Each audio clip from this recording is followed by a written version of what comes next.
Magandang umaga mga ka-happy hour. Narito ang mga balita para sa MBC TV Network News Update, 9 AM edition. GSIS President, nanindigan sa desisyong pag-invest sa online gaming company. Yan ang MBC TV Network News, ni Kyle Bulyas.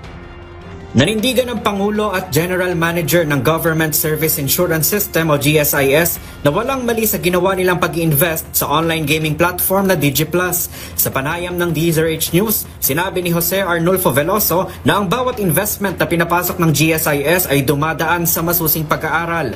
Paliwanag nito, mayroon silang mga pamantayan para malaman kung makabubuti ba sa ahensya ang investment sa isang partikular na kumpanya.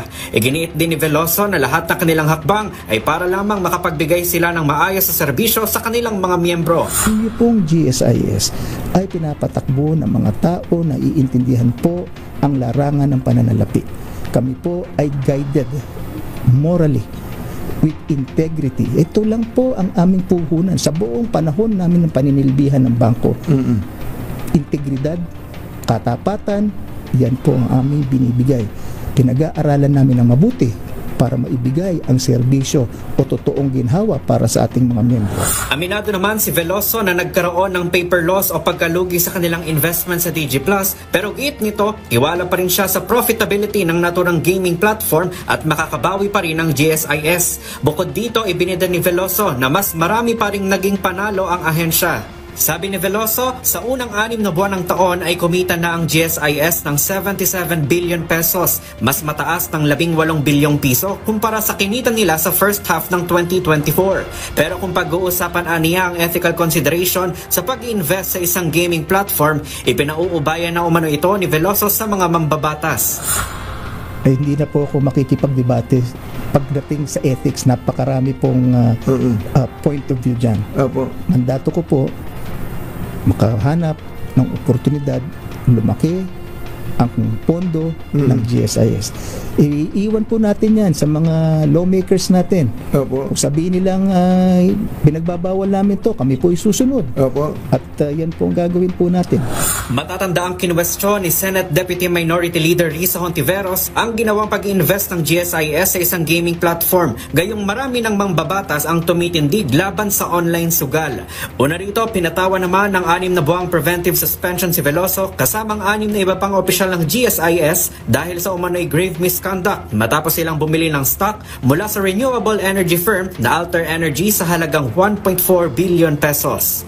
Para sa MBC TV Network News, ito si Kyle Bulyas ng DZRH, una sa Pilipinas, una sa Pilipino.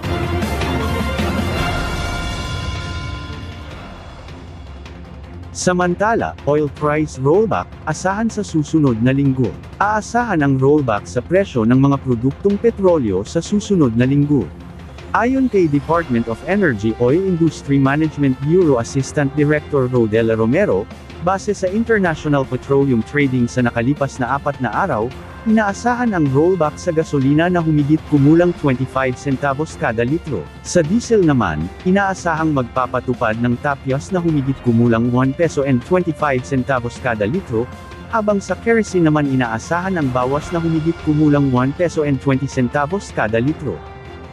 Inaasahan namang mailalabas ang pinal na presyuhan ng mga produktong petrolyo pagkatapos ng trading kahapon.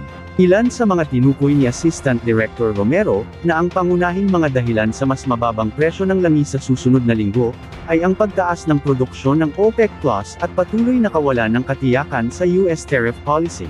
Nakatakda namang i-anunsyo ng mga kumpanya ng langis ang opisyal na presyo ng mga produktong langis sa Lunes, at ipapatupad sa araw ng Martes, August 12. At yan ang mga balita para sa MBC TV Network News Update, 9 AM edition. Abangan ang mga susunod na balitaan mamaya, para sa 10 AM edition.